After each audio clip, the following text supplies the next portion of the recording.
I've been running, for whatever reason, many workshops lately about exactly that.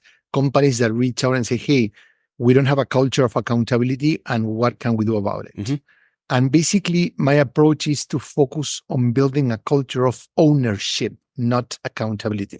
And once again, we get stuck on words, but they're two different things. And there's a lot of research on this. Accountability, usually it's something that leaders want to impose on others, right? Okay. I want my team to be accountable. Hey guys, we need to focus on goals, blah, blah, blah. And often it happens after the fact. So when people are not reaching the results expected, a lot of pressure comes and say, hey, we need to boom, boom. It's reactive. It's reactive. Welcome to Season 2 of Clearing Obstacles, the podcast for leaders and those that want to be, because no organization, not even yours, can thrive without effective leadership. Now, as you master this skill, it will become the superpower that gains the love and respect of your team, the freedom you seek in your life and business, and ultimately, the success of your vision. I'm your host and coach, Dan Kent, with Best Self Coaching, and in Season 2, we're bringing you the voices of thought leaders who have a unique and valuable perspective to share on how to reimagine and redefine leadership in our world today. We'll be diving into topics of vision and authority and accountability, management, culture, vulnerability, self-awareness, and much more, because they all fall on the shoulders of today's leaders. Are you one of those exceptional people? Well, you can be. Our guests all have extensive theoretical and philosophical depth that's also matched by their experience in the practical application of those principles. And we think you're going to agree. So, all of you emerging and evolving leaders, buckle up as we clear the obstacles to help you get there from here. So, I don't know about you, but over the past decade or so, I've subscribed to, well over a couple hundred newsletters. I'm always curious about others' ideas and wisdom. So I like to learn what they have to share. Now, of course, I've unsubscribed to almost that many, and I could say that maybe fewer than 10 still make their way to my inbox. One of which is from Gustavo Razzetti and his organization, Fearless Culture. At least once a week, I enjoy the pleasure of seeing a leader who's doing it right. Gustavo hits the mark consistently with profound insights, the practical application of those insights, and as much as anything, just a clear love of people. After almost 3 decades of helping organizations transform their cultures, he's a sought-after speaker, culture consultant, and best-selling author of the book Remote, Not Distant. He's also the creator of the incredible Culture Design Canvas, which is a visual and actionable method for intentionally designing workplace culture. His insights have been featured in Psychology Today and the New York Times, Forbes, BBC, among others. And today we are honored to have him on the Clearing Obstacles podcast to share as much as we can squeeze from him about his views on leadership and how we can all benefit from his views and approach on healthy culture in the workplace. Gustavo, it's so great to have you with us today. Thanks for being here. Thank you, Dan, for the invitation, and thank you, everyone, for joining, even if you're watching the recording. And I would like to say that the honor is all mine. When you were mentioning that you've been following my work for over 7 years, that's fantastic.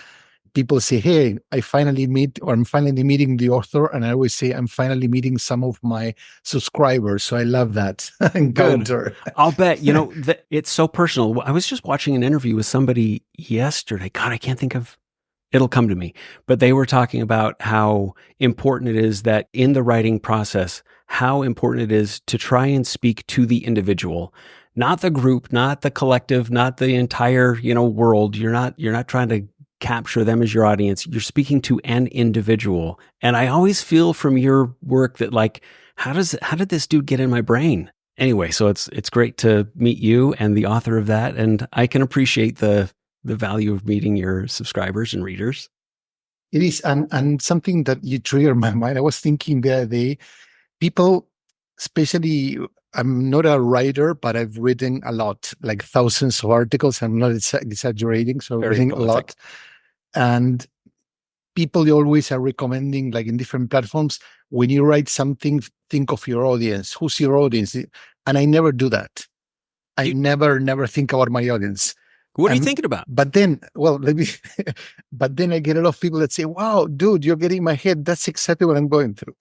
So what I think of is about, I like to joke that I'm really selfish when I'm writing, because either I write for things that I want to explore myself, I write about things that I'm dealing with a client. So all my writing is based on experience, either things that I experience or other people that I've been working with them experience. Yeah. So it's not that I don't care about my audience, but I don't start with them in mind. So I'm not, because usually that's, for me, it's tricky because first, my audiences are thousands and thousands of people with different challenges and issues. Yeah.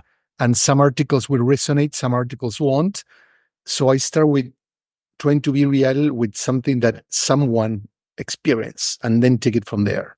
I love that. And I think it points to the artistic process and the creative process, that if we're pouring ourselves onto our canvas or the page or whatever, our sculpture, if we're pouring ourselves onto it, we're going to be quite struck by how many people our truths resonate with. Right. And that's kind of the approach that I tend to take in any of the work or the content that I produce is I'm writing about what's real and prevalent and very present for me. And invariably, like you said, it strikes a chord for others because of this common thing we call our humanity, I suppose. Indeed. For me, of course, I start with the end in mind. So what do I want to achieve? So for example, I want that if people are experiencing this, if people are stuck with that, if people don't know how to deal with this, people don't know how to get started, I want to make sure that that's going to happen. So I start with that in mind. But my motivation is more like, okay, I need to get something out of the system, or I experienced something that was like an aha moment, and then say, why should only myself or the team that went through that experience? No, I want to basically be generous in that regards. I also tried to engage my audience. I have thousands, like 40, 50,000 people in one platform or another, whatever. And I many times ask people, hey, what would you like me to talk about? If I want to, because sometimes I'm looking for inspiration and Sure. loss, no? and often even I don't get many responses, or the responses I get are very like, talk about psychological safety, trust in the workplace, bad leadership. And those are like, okay, but so so that's what I say, I always like to obsessively go deep into things. So basically, for example, I struggle with a client and I see, for example, I'm interviewing a CEO before kicking off a project, and the CEO is complaining that no one basically tells him anything, that people are not challenging his thinking, blah, blah, blah. Yeah. Typical problem of CEO. Sure. But the guy doesn't stop talking to me for 25 plus minutes. Right. Right. And my first connection is, how come people are going to even ask a question if you're not even caring? You're just, I could go grab a coffee, go back 20 times, and the guy would. That's funny, and a very universal experience. I have that experience as well now and again. Okay, I'm going to back up here real quick. Can you give us just start us off by sharing a little bit of where you're at today? I mentioned the Liberationist earlier from years ago. That was a platform that I started following you on. Your organization has evolved into Fearless Culture. Tell us a little bit about where you're at today, what you've got cooking, and what got you here, Gustavo. Yeah, my organization named Evolve for two reasons. When I started, after working over 30 years in different organizations in the marketing and innovation space, I realized that culture was basically the missing piece, that many organizations were looking for better ideas, solutions, blah, blah, blah. And I realized that organizations have much more talent when it comes to people. They have many more ideas than they actually think they have or they actually need. But the problem is those ideas never see the light of day, or those talented people never get to operate or deliver at their full potential, Right. because of the culture. So I started getting into that. And at some point, my clients started coming to me to, hey, asking for advice on culture, which wasn't necessarily what they were paying me for. It was a sub product. And then I realized, well, maybe there's something there, and I decided to go on my own. When I started my company, the first approach, Liberationist, was to liberate companies or leaders from those obstacles. And it felt very inspirational for me, but people didn't get the concept. So it evolved to Fearless Culture, because in the end, I realized that the biggest obstacle is fear. Fear is a powerful emotion that tackles every culture. People don't want to accept it. But at a personal team or company level, if we don't address that fear of making mistakes, the fear of making a decision, the fear of having to fire someone, or the fear of I'm going to choose this candidate over the other, all that stuff, Yeah. then we're not going to get nowhere. We're going to get nowhere. Yeah. I love how you've isolated that as one of the biggest impediments to a healthy culture. And I'm sure you see this in your clients as well, just in terms of the mechanics of how they run their business. Fear shows up as the shadow that gets in the way on so many other levels, within leadership, but even within finance or marketing or sales, any of those different dynamics. In sales, we're afraid of being told no. We're afraid of not being validated in our relevance of our product or our service. In finance, it's fear of even looking at the reports because of the truth that it's going to show you. It's incredible to me how you're right. That is the common denominator of the biggest obstacle at almost every level in business and frankly, just in life. You see it in every relationship that, we have. Absolutely. Yeah. In your most recent book, Remote Not Distant, which is phenomenal, by the way, you define culture in a really useful and accurate way in that it's the way we do things around here. But you go on to say, and I'm going to quote this because it was so well said, the cultural system, however, goes beyond behavior, i.e. what people do and how they do it, but it also includes how people feel, the emotions, and how they think, their mindsets. These three elements together act as a system. Now, there's so much I love about that, but what really strikes me is that your system directly addresses the whole human experience that makes up the culture. Do you believe that many leaders are disconnected from the humanity of their people who they're supposed to be leading? Totally. And the point is like business schools don't prepare leaders to lead. They prepare leaders to understand a business. Yeah. And let's talk about the most important department that would take care of our people, that would or should take care of people. In most cases, it's called human Human resources. resources. And they rename it. In many cases, they call people and culture or people or whatever, but still continues to operate as a resource. Right. Right? Right. We hear words about, usually when people refer to, or leaders refer to their talent, they use words that you would apply to a machine. Right. Like maximization, optimization, effectiveness, blah, blah. A lot of things that have, to your point, have nothing to do with emotions, Right. have nothing to do with inspiration, have nothing to do with actually getting results.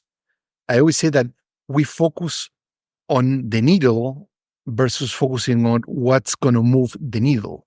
So leaders are tracking metrics, but metrics don't get excited. If you tell your salespeople, hey, we need to sell more, that's not going to get them excited. A bonus might, but who's going to be the best salesperson in the company? Well, for them, competition is going to drive passion. Right. For most people, the work they do is the most important thing. So when you create an environment where people can not only feel challenged, they can learn, they can grow, they can basically bounce someone against the wall and then say, hey, now I found the solution. That excitement, that's what is going to drive talent. Yeah. Yeah. Anecdotally, I think you're right. I think leaders are disconnected from the humanity of it because I don't know where the source of that comes from. Like you said, it's probably just grossly under-addressed element of business. You won't see that in most business books or academic studies about business. Like an anecdote is I'll often ask my clients who are primarily business owners or executives, when was the last time you punched a clock for someone else who made your work schedule? And it's always striking to hear the answers. It's often, been at least a decade since, if ever at all. I can't help but wonder if there's like this experiential empathy that slowly leaches out of entrepreneurs, or worse yet, that there's something, I guess, inherent in their personalities that see people as like utilitarian more than human. I agree 1,000%. But the most important thing about this, it's like we keep seeing like utilitarianism and humanity as two contradictory or opposing terms. The same with emotions and performance, right? Mm-hmm. Take the Navy SEALs, right? They teach people how to deal with their emotions. Emotions are like a signal, right? Mm-hmm. Imagine that you're driving your car and then there's a traffic light that's going to tell you if you should keep driving forward, maybe stop or start considering Yeah. stopping, right? Those are your emotions, like a traffic light that warns you. If you don't pay attention, you're going to get Something's into a going bad. crash. Yeah. And the Navy SEALs basically tell people that if you don't realize the emotions that you're facing in the moment, you're going to get killed or you're going to become a hindrance for the team that's basically taking care of every. So it's not that, for example, fear is a warning that something's about to happen. When we talk about fearless, no, it's not that fearlessness means you don't have fear. It's the actual ability to understand that you have fears, to confront them fears, and don't let those fears get in the way. Right. Right. And that's basically the problem. I mean, we're not talking, hey, becoming fearless means that you're never going to be afraid of. No, we are all afraid because fear is a signal. If we don't pay attention to it, we're going to get screwed up. Yeah. But some people get stuck in that fear and they get paralyzed and they don't make decisions. So Yeah. that's basically the key difference. Yeah. Where do you think that comes from? I mean, I would posit that it's not been modeled in a healthy way for how we deal with that for most of us, right? I mean, like the generations before us, the people in our lives who were supposed to model what leadership looks like, just even how we navigate through life, they, generationally, hopefully, we're evolving a bit in recognizing and appreciating the really complicated, I think, social psychological dynamics of fear and communication and, like you mentioned, psychological safety and all of that you have on your canvas, frankly, that culture design canvas. I don't know. I can't help but think that a big source of that comes from how it's been modeled for us. So that's the kind of the approach or the paradigm that we take on is what we've seen come before us. Do you agree? Indeed. I mean, this reminds me of the idea, what does it mean to be professional, right? Okay. If you live in another planet and you ask someone that doesn't have any history on Earth and you tell them, hey, what does it mean to be professional? Probably they would start thinking about aspects that describe doing a great job, being good at what you do. Usually, when you talk about what does it take to be professional, the first thing that people think about is the dress code, right? When Okay, someone sure. doesn't show, oh, you're being unprofessional. When someone shows their emotions, that's also, hey, you're not being professional. So we attach being a good professional not to great skills, not to great performance, but to certain standards, to a point that have been modeled by the generations before us, by on our own generation too, Yeah. and the generation before the other as well. And also, what do we reward? Basically, people who show their emotions were punished, even people who get upset. Right. Sometimes it's good to get upset. I usually don't swear much, and especially when I write. Last 2 weeks or 3 weeks ago, I wrote about assholes in the workplace. I read and that I one. took that from a professor that basically had the pleasure to take a program in Stanford, and he wrote a book, the No Asshole Rule. And a lot of people wrote back and got offended that I used the word asshole, right? And I was surprised, not because, I mean, people can do whatever they want, but there were many people that are following the work and they say, this is not human centric. This is not who you are, like me. No, this is a very aggressive way of referring to people that sometimes have a bad day, and say, well, first of all, the article wasn't about people that had a bad day. I was very clear about these are people that are Right. really hurting others on purpose. They're really, it's not people that had a bad day. They're people Right. that consistently behave like an asshole. Yeah. And so that made me remind that sometimes we get stuck into what's okay, what's not okay, to a point. And sometimes it's okay to say the swear, Sure. and it's okay for a leader to say, you know what, this sucks, or I'm lost, or I'm afraid, or we're screwed up, or whatever, because that brings a sense of authenticity and legitimacy for other people to also share what they're thinking. When leaders try to pretend that nothing affects them, the actual message that people get is that leaders don't care. Right. It's not that they are superheroes, that nothing affects them. Basically, people think these guys don't care. Because it feels inauthentic. Absolutely. And I have lots of clients that say, hey, I'm an engineer, so I don't have emotions. So for me, it's like an interesting play, but I have to use metaphors to get them to speak about emotions without getting emotional. Right. So for me, language matters a lot. And I find that, for example, certain terms, if you ask leaders, hey, you need to be vulnerable, they immediately, most leaders are going to shut down, Right. right? Using certain terms, like I use psychological safety a lot, but with certain leaders, you throw that word and they're going to shut down. So I learned to use different words, different metaphors to get them get where I want them to get, Yeah. or where they need to get, right? Yeah, I love that. Hopefully, we'll see a sea change, and we kind of have in some pockets of leadership with Brene Brown's work on vulnerability. That it's a strength. That vulnerability requires courage, and that in and of itself should help us kind of reframe what vulnerability is actually about. It's not weakness. Nobody who's actually vulnerable is weak. If you're showing your vulnerability, you had the courage and the balls to show up that way, to show that vulnerability. That requires courage. Without it, you're being inauthentic. Yeah. Yeah. More to the power of words. I love the way you describe the need for leadership. You don't use the word change as much as you talk about it as an evolution. Say more about that. Yeah. Once again, I was trying, I mean, because of my writing and research, once one can get into the differences and nuances between words, but I think that words matter, right? That's why they were created, and words, of course, have different meaning for different people. Mm-hmm. For me, the difference between change and evolution is change immediately reminds people of, oh, this is new, this is completely different, and it drives a lot of negativity. So I'm not trying to sugarcoat that the path forward is going to be simple or easy, but I think that change often reflects to letting go of the past.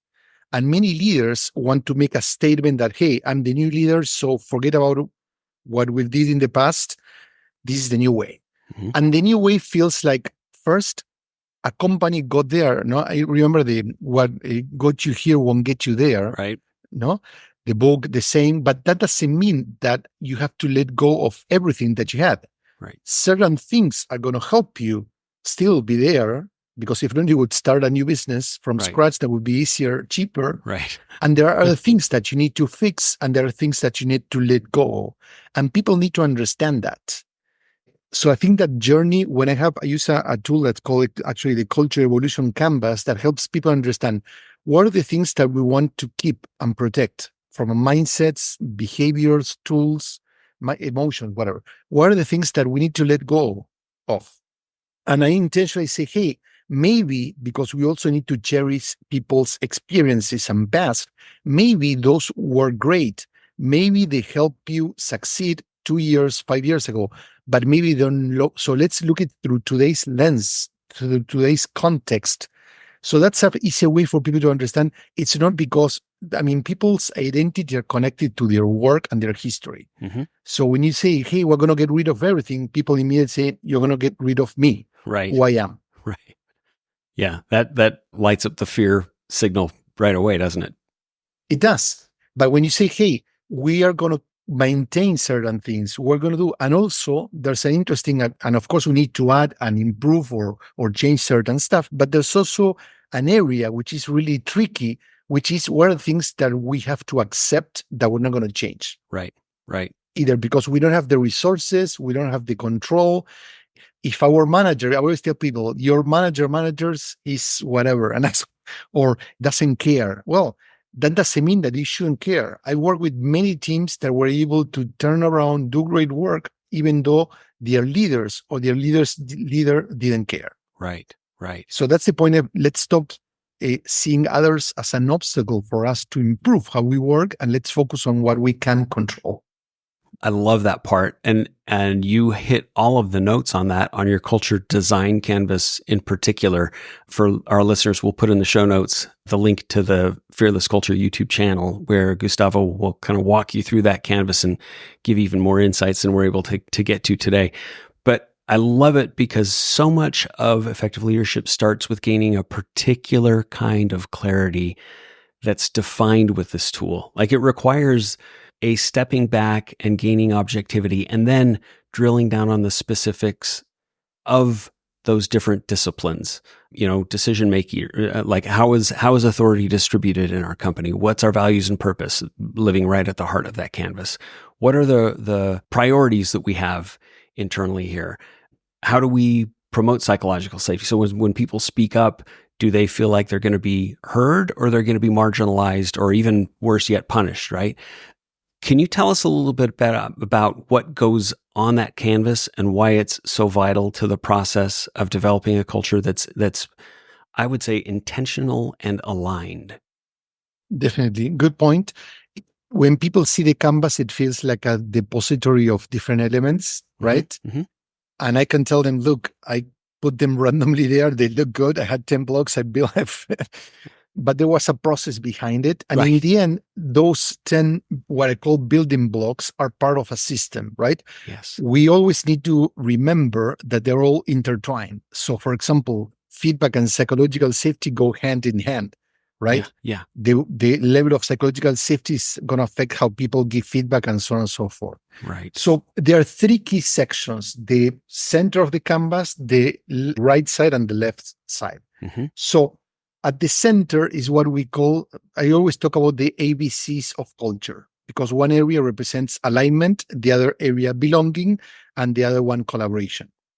Alignment is the long-term vision for the culture. It's like the foundation. I call it the core as well.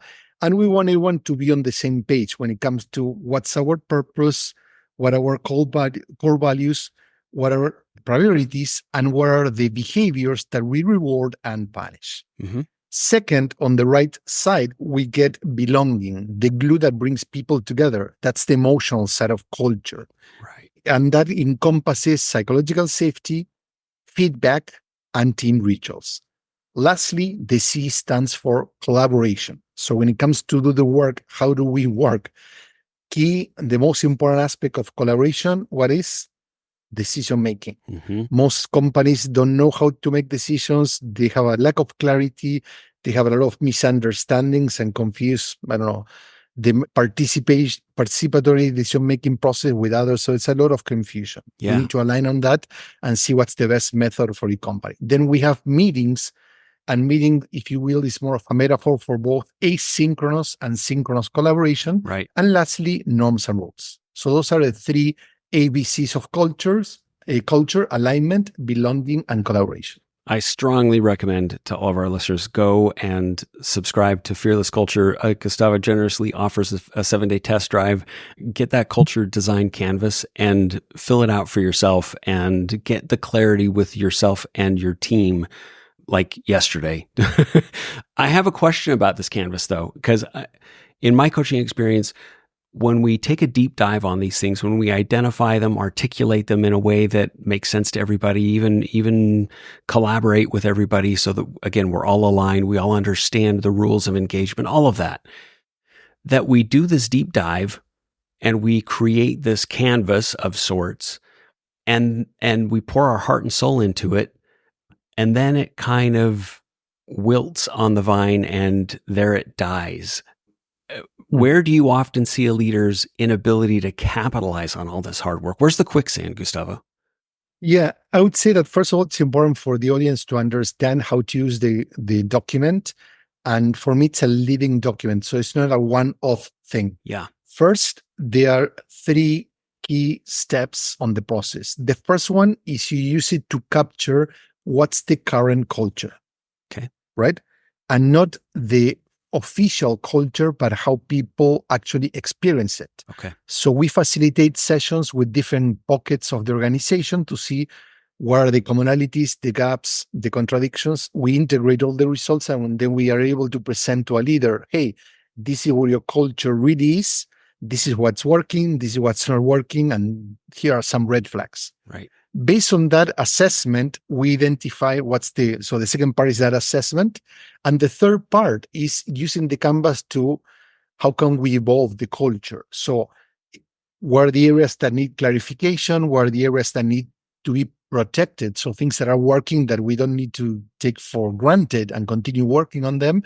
And what are the areas that require either changes or maybe a huge transformation? Mm-hmm. And that happens in a more of a piloting kind of way. So they document the current and the evolution. So the more you add new practices or remove practices or replace them, that keeps adding to the canvas. So that's why we call it a living document. I love that. It's evergreen, and somebody could always access it to modify it or to kind of remind themselves of what that North Star is, what that, the recipe book for how we operate as a culture. I'm still writing it. Now, the point is, you mentioned something about how we make sure that leaders then, after the discussions, even if it's who we are or who we want to be, what happens? Yeah. And this happens in two ways. First, we encourage leaders to work in a minimal behavioral change, right? So what are the minimum things that they can start putting in place to experiment? Don't try to change culture at once. Right. Focus on one area. For example, if you're going to experiment with new ways of making decisions, you don't change that across the organization. You can start in one area or two and see what happens, learn from there, let the people mentor from that team other team members. So you kind of cascade the process. Right. The second element is culture is everyone's responsibility, right? But when you say that, everyone's responsibility could quickly become no one's responsibility, right? Because everyone's thinking, so someone else is going to take it. Right. So leaders have the responsibility to model through their behaviors. So basically, what's the culture that we want, and make sure that their decisions, right, show what the culture should be all about. And then they also need to set clear expectations for people. Say, hey, this is what we're going to do as leaders, and you guys, this is what I expect you to do, right? Right. That's the second part. So people also have accountability and ownership into that culture evolution. The third challenge is, where does culture go to die? Middle management, right?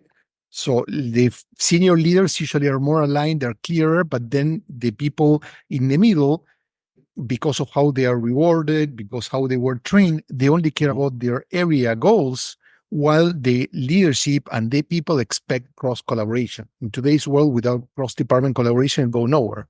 So I think that leaders sometimes don't spend as much time as coaching, monitoring, training, whatever, the middle management, to make sure that they have what it takes.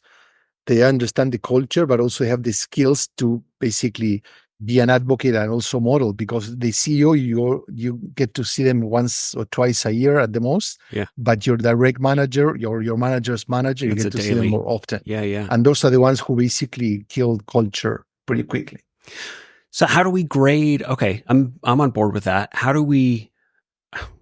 I'm hesitant to even use this and phrase it this way, but how do we grade or assess the efficacy and effectiveness of our managers when it comes to culture? How do you attribute KPIs to that, right?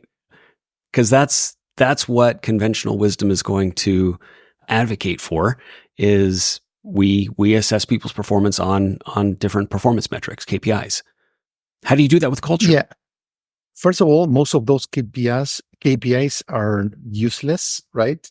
And second, most of them, for example, one of the biggest things that drives people attention, not motivation, but at least focus, is their, especially the middle management, annual performance goals and bonuses, right? Mm-hmm.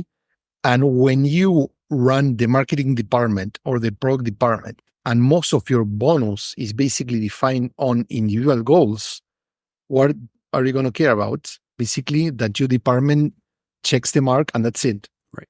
At the expense of what and who, you don't care. However, if let's say 70% of your middle managers' performance review bonuses are based on common goals, and only a tiny portion, 20, 30 at the most, is based on that department performance, then they're going to have to start playing game. They don't have a choice. Right. So how do you, what are your thoughts on accountability that comes with those who don't take to those changes, those evolutions? Let's keep the language consistent here. I like to, I've been running, for whatever reason, many workshops lately about exactly that. Companies that reach out and say, hey, we don't have a culture of accountability, and what can we do about it? Mm-hmm. And basically, my approach is to focus on building a culture of ownership, not accountability. And once again, we get stuck on words, but they're two different things. And there's a lot of research on this. Accountability, usually it's something that leaders want to impose on others, right? Okay. I want my team to be accountable. Hey guys, we need to focus on goals, blah, blah, blah. And often it happens after the fact. So when people are not reaching the results expected, a lot of pressure comes and say, hey, we need to boom, boom. It's wrong? reactive. It's reactive and too late in the game. And I always say that I've never seen a sales department increasing their sales simply to be talking about sales, right? So what happens when we're not meeting the goals? We create a meeting to put pressure to discuss the goals, but that's not going to move the needle, right? Right.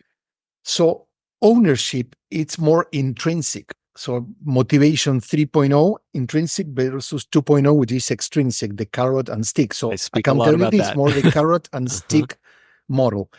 Ownership is about creating the right conditions in which people own their work. When you feel that you own something, right? When you give them the keys to your car, they're going to basically take it seriously because with freedom comes accountability. Ownership is about moving decision-making rights as far as you can, so closer to the problem, closer to those solving customers' issues, so closer to those who have the expertise.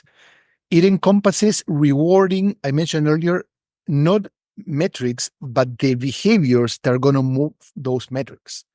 Because sometimes the economy explodes for good reasons, and you sell and all the goals are hidden just because of the context. You have that. Right. And other times your technology crashes and then your sales go down, and that has nothing to do with people, but then you're going to punish them. Yeah. So what are the behaviors that move that needle, right? What is it? Proactivity? Is it like being on top of the clients? Is it creating leads? Is it about sharing sales insight with other team members rather than keep them to yourself? So what are those things that are really going to move that needle? Those we need to reward. We need to reward people who take the initiative, who are proactive, who go beyond their roles and responsibilities. Netflix call it people who pick up the trash. That's part of the rule in Netflix, so a culture of high accountability because they allow people with a lot of freedom that creates ownership. Right. In IKEA, they talk about never with your hands empty. So if you see something that's broken, lost, missing in the store, you take care of it. I don't care if you're the store manager or if you work on the checkout or if you work on cleaning the restroom, whatever. If you see something, you take care of it, regardless of your title or role. So that's creating a culture of ownership.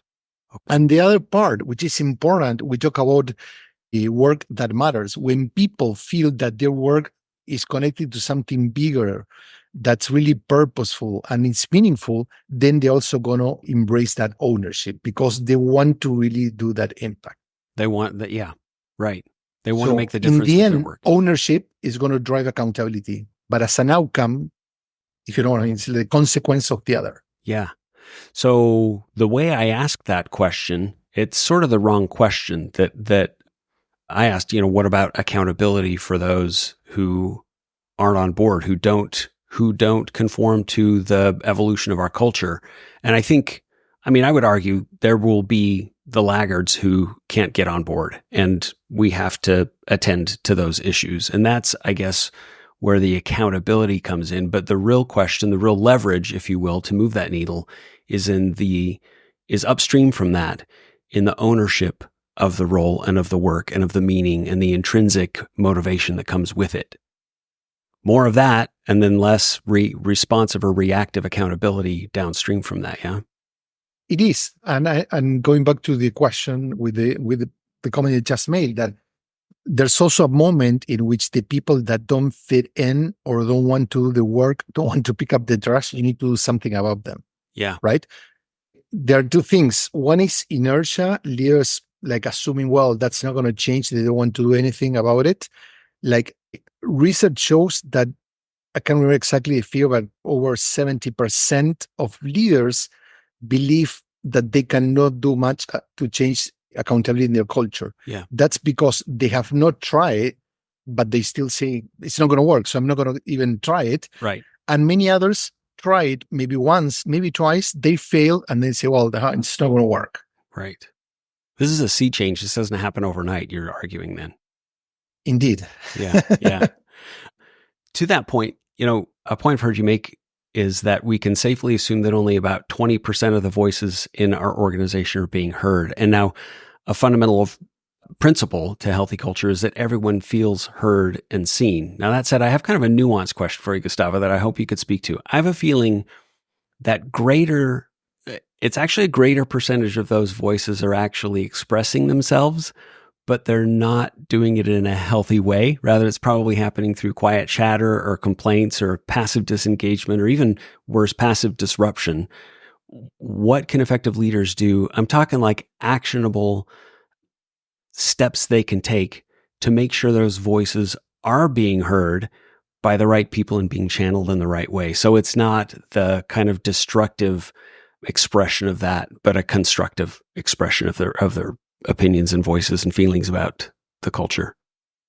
Taking some notes to clarify my thoughts too, because a very complex, great question. I've learned something, and I evolve my thoughts as we go. And one of the things that I've learned, I used to talk a lot about creating fair participation. Sorry, I used to talk about even participation, and now move to fair. And the point about it is that we don't need to give people the same amount of time. Okay. Right? Many facilitators like me have basically got into this trap that, now we need to make sure that everyone speaks. Now, for example, you mentioned the 2080, either the louder voices or more male or more extroverts are the ones who take over most of the conversation groups, right? Yep. So the immediate reaction, more of a knee-jerk reaction, is, hey, we need to make sure everyone is heard. But there are some people that don't have anything to say at some moment. I'm not saying anything. No, don't Sure. get me wrong. No, that's right. Sometimes they don't have it. There are some people that don't want to say what they want, and there are some people that they just need 1 minute, right? So we're going to give everyone 3 minutes. Well, I don't need 1 minute, and their guy needs, because they like to talk more, they need. So that's what we need to move from, even, like, make it equal for everyone. Right. And we frustrate the extroverts, and we also make introverts feel even worse. Right. Find that fair participation, right? Yeah. Do you want to speak? Yeah. We shouldn't force people to speak. Yeah. Do you have anything to say? And how much really space do you need? Right. The second part, you mentioned how leaders can listen to them. There are certain practices in which we can either increase participation, or we can make sure that even people don't actively participate, they're still being taken care of. So Zappos had a technique, if you will, called the voice of the employee. What they do is they select a group of people random from different departments, and those are going to act like ambassadors. Those people talk to different teams. They gather the tensions, the conflict, what people are unhappy about, what they think should be improved, and they call it bubble up that to managers. Managers provide feedback, and then the feedback gets bubbled down to people through these same ambassadors. So it's safe in the idea that you cannot kill the messenger, because the messenger is not the actual. Right. I'm just representing someone else's interest. It's a distillation, right? rather. So that's an example that speaks to, there are many ways we can increase that without necessarily exposing people. I don't know if that kind of answers a little bit the question. It does. It does very well. That's one of the areas of focus that I really want this podcast to be able to contribute to our listeners is, we have somebody like you and our many other guests who have very high level kind of meta understandings of the concepts and the philosophies of it. And you do incredible amounts of deep thinking and do a terrific job of conveying that in all of your content. And what gets lost is, that's all very interesting. Like I can hear listeners right now and clients I've experienced in real time say, that's all very interesting. What the hell do I do with this? And right, what is something that I can do tomorrow that will implement this brilliant philosophy about healthy culture, about psychological safety, about making sure all the voices are heard. And So yeah, I feel like you did answer that well. And I guess my question is, are there any other, I'm so tired of this phrase, but let's use it anyway. Is there any other low-hanging fruit that is available to leaders that they could, starting tomorrow, small actionable things they could do, maybe even preceding doing the deep work on the culture design canvas? What are some actionable things they could do starting tomorrow? Yeah. There are a lot of activities that leaders can do, of course, activities out of the blue without context or good facilitation sometimes could backfire. So I'm going to go with, let's say, some safe to try things. Great. There's one thing that I do, which is you can do it with any of these online tools in which you can get all the visual responses in one. I'm not going to name brands, so I'm not endorsing any. Sure. Like Menti, Right. Mentimeter, which is the one I use. And let's say that you draw a 2x2 matrix. One of the axes is on the top, talk to think, and on the bottom, think to talk. Okay. Then on the other side, you put introvert and extrovert, or I use other terms, but just to get clear for people that's going to get it. And then ask people to map their style when it comes to participation. And it's interesting to do it threefold, and I'm going to explain why. First, ask them, like in a friend or family setting, what's their preferred participation style. So Okay. how you share when they're in a group setting, are the people that talk a lot, and that helps them. I'm not talking about talkers, non-talker, it's like there are people that mentally need to talk to process and structure thinking. Yeah. There are people that need time to reflect, capture this before they share. Yeah. Right? Yeah. And there are people that are more introvert, more shy, and people that are more outcome. Then think in the context of work.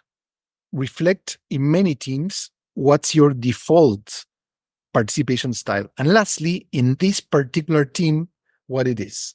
Okay. So we're going You're from going to a see. really big picture and And then, personal. exactly. And then ask people to share one or two insights of where they are. And once again, the point is there's no category or no quadrant that's better than the other. They just are. Right. And as a team, the more dispersed, the more diverse, the better. If everyone's concentrated on one quadrant, then we're never going to work together because we need balance. Once again, we are now shifted from rewarding the loud voices to now punishing loud voices. And that's not helping either because the loud voices also bring energies, ideas. So we need to find out.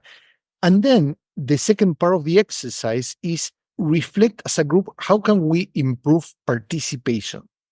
Not by aiming for the lowest common denominator, but everyone has to give a little bit. So the guys who talk a lot have to withhold, count up to 10 seconds before expressing your thoughts, so you give room for others to think. And the guys who need to use the chat or only to an hour or two, hey guys, you have to rush it out because if not, once again, you want to be heard, you have to take some risks. Yeah. And let the team debate how they want to do that. And that's an exercise that increases participation, understanding, empathy, and vulnerability all in one. Those are terrific. I love those. Not only are they actionable as I requested from you, but I think a common denominator they both have is that it requires the leader of the organization specifically, as where I think it needs to come from. It requires that they're kind of playing heads up ball, that they are meeting their people where they're at. They're meeting them where they're at. They're seeing them as an individual in their own humanity, in their own strengths, in their own struggles, and meeting them from that place. Both of those things you suggested have that in common. Mm-hmm. No coincidence. I can give you more if you want more tips like that. Look for like a low hanging fruit. Let's not ever say that phrase again. But it is important. Look, it's overused because we're all we need to balance the short, mid, and long-term value that we get from these efforts, right? If you're only focused on the long game, the short doesn't matter. And if you're only focused on the short game, you're not going to be around long-term anyway. So we have to be balancing all of that. So that's kind of what my goal is for our listeners I want them to understand and appreciate the higher level meta thinking and philosophy of your concept around culture. But we also want them to have like quick wins. It's kind of demoralizing to have the brilliance and the bigger conceptual understanding of it, but not knowing what to do with that.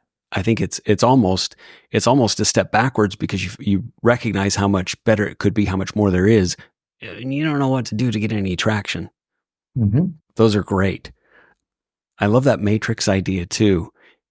Was it you who also recently put out, I think it was from you, the trust matrix? Yeah, the trust battery. Mm-hmm. Yeah. Will you say a couple words about that? We don't need to go into great detail on it, but it was. Yeah, sure. Basically the tool is that people usually speak about or think about trust like something static, like whether you have it or not. Yeah.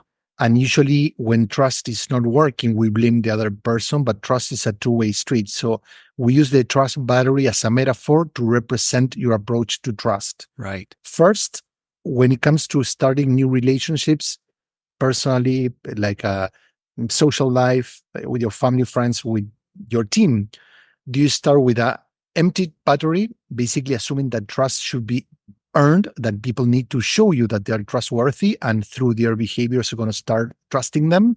Or full battery, I think that every human being should be trusted, so trust is something taken for granted. Right. And people can be anywhere between full or empty battery when it's but then the second element, talking about being dynamic, it's how fast they fill the battery, how fast they deplete it. Because I could start with a full battery, but the moment you look to the other side or you sneeze or whatever, or you forgot something I said, I get offended, and then I don't trust you anymore. That doesn't help either. No, Right. If it moves from right. full There's to no empty, trust like, resilience there. So that gives us, and once again, first, each person has a different approach to trust. As a team, we need to understand how people approach trust based on their history, their upbringing, their personality, everything else. And then we need to agree what's the approach that we want to have as a team, right? What's our trust? We need to codify how we want to approach trust. For example, certain companies say always assume positive intent. So if someone does something that you didn't like, before writing them off, try to understand what happened. Maybe they were having a bad day. Maybe there's a miscommunication. Maybe there was context missing. Also try to assume that they didn't do it to hurt you on purpose, like we often do. And so you can agree what's the team approach. There's a second step, which is more complicated, because more risky for people to do it on their own, which is then having each team member assess their trust battery level towards each of their colleagues, understand why is it that they're trusting it, and then asking the other person what they can do so they could trust them more. Got it. I don't say I don't trust you. So even I want people to move. There's always something that you can do from everyone. So what's that little piece that, oh, I trust you because you're good at what you do. Okay, I don't like you as a person, but you're good at what you do. Well, start there and then ask them what else can they do so you can trust them more. Right. So it's not trust you, don't. It's more, better. So it's always moving the battery towards a better goal. So well put, brilliantly thought out and processed as well. I love that.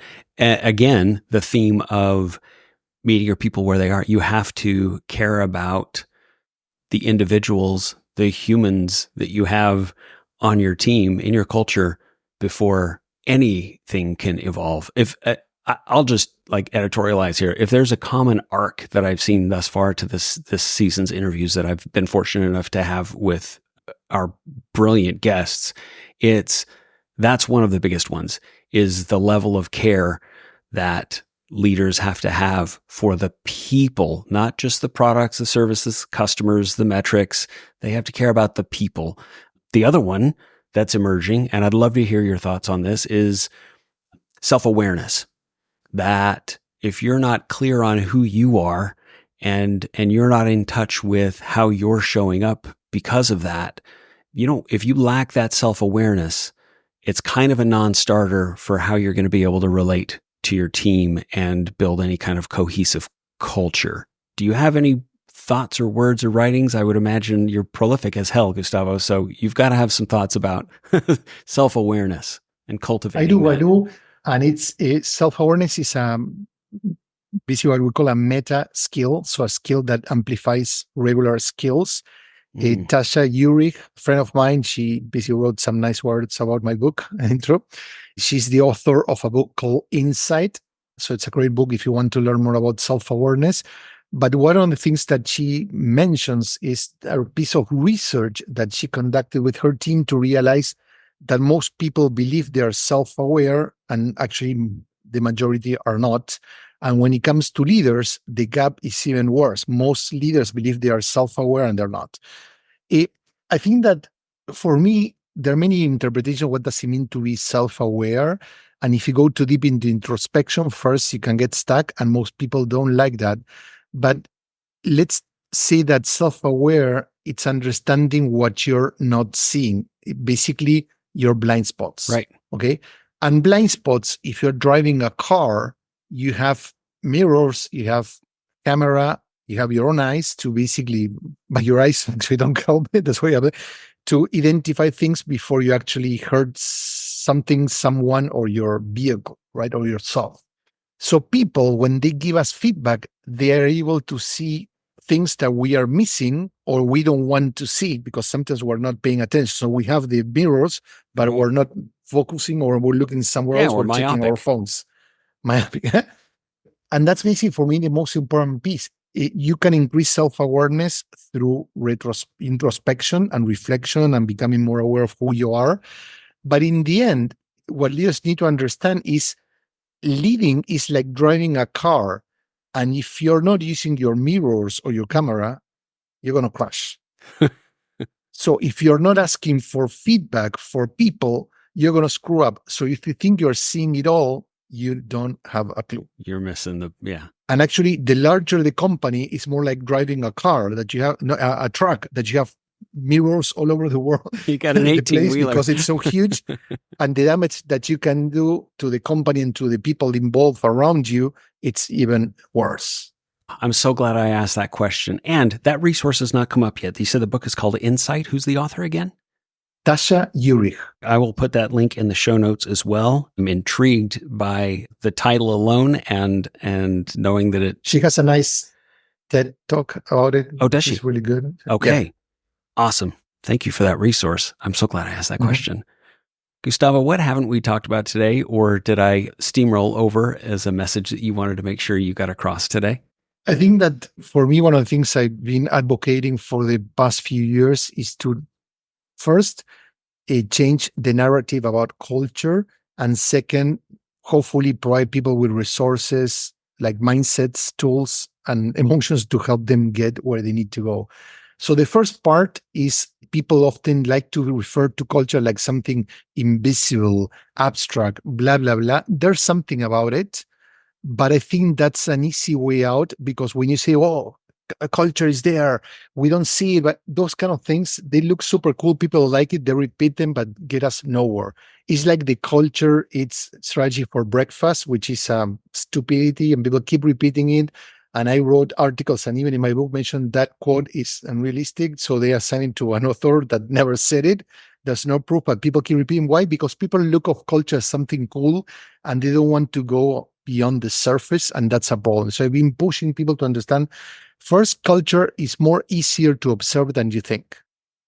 When we have conversations about culture with people using the canvas, people can speak about how they make decisions, how they manage meetings, how they participate or not, how they get fit. So all the key elements of culture come to life, how people live their values. So boom, that's a myth, if you will, that we're breaking. But second, even if you don't use the canvas, even if you're not an expert, think about your interaction with any company.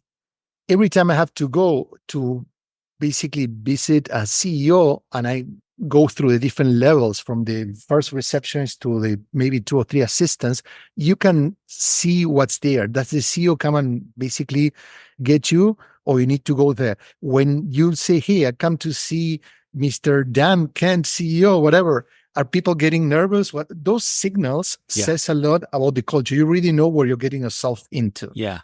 When I mentioned you have a leader that complains about the people not listening to them, but they're talking all the time. Well, hello. When you look in a meeting, and people, before saying something, they're looking to their manager, or after for approval, that's a signal of fear.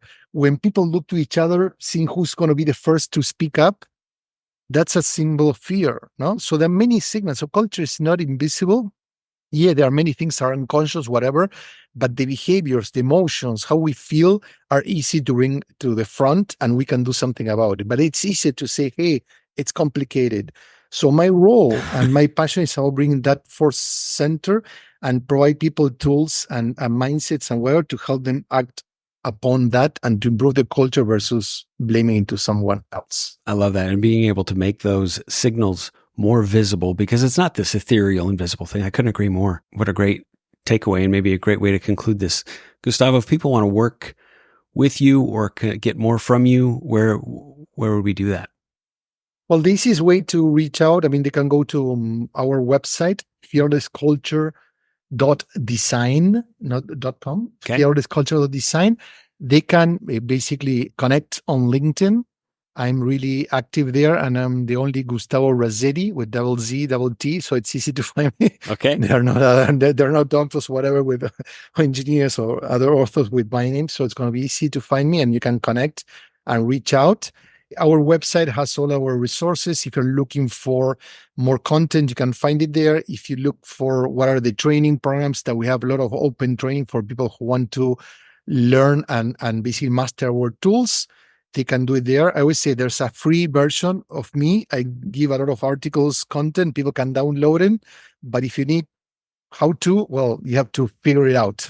Yeah. If not, we offer training. We have workshops, different master classes and stuff that are open. We have people from all over the world. They're really rich in content and participation. You can join. And if you're looking more for, hey, I have a team or a company that needs help, we do consulting projects. Our approach to consulting is really collaborative. We're not there to do it for you. We're going to guide your team and help you do it, so then you can continue on your own and don't depend on the consultant. Wonderful. And I can attest to that personally. I have not had to engage you and your team and your services, but I have a colleague who has, and had nothing but glowing things to say about the experience. What a terrific opportunity you gave our listeners today. And I'm really grateful for that and for your time today, Gustavo. Thank you so much. Sure, I'm grateful too, and thank you, Ron, for joining us, and thank you, Dan, once again for joining our work for so long, and also for the invitation. Glad that we were able to meet each other and have this great talk. Thank you, Dan. Take care. Bye-bye. We at Best Self Coaching hope you got all that you came here for from today's episode. And if you want more like this, be sure to follow and subscribe to Clearing Obstacles on your favorite listening platform. You can also go to bestself.coach/podcast for more information.